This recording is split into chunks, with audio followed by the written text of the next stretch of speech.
My channel. अस्सलामुअलैकुम। हमारा आज का बेबीज गर्ल्स नेम है उमाइमा। उमाइमा की इंग्लिश में स्पेल्स हैं UMAIMA। उमाइमा। इस नेम का मज़हब है इस्लाम और इस नेम का जिन्स है लड़की। ये एक इस्लामिक नेम है और मुसलमान घरानों में ये लड़कियों का रखा जाता है नाम।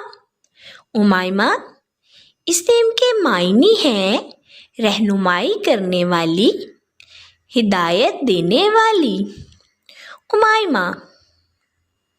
इस नेम के हरूफ की बात करते हैं तो उर्दू में इसके 5 हरूफ के साथ एक लफ्ज़ बनता है और इंग्लिश में इसके 6 वर्ड 1 लेटर उमाइमा। इस नेम की तफसील है उमाइमा अली, उमाइमा हैदर। इस तरह से हम ये नाम रख सकते हैं। आप भी अपने नाम का मायने जानने के लिए कमेंट्स में अपना नाम लिखें और मायने जानिए। एंड अपने नाम की स्पेशल वीडियो बनवाने के लिए भी आप मेरे कमेंट बॉक्स में अपना नाम कमेंट कर सकते हैं। And please please please subscribe my channel, like, comment and share.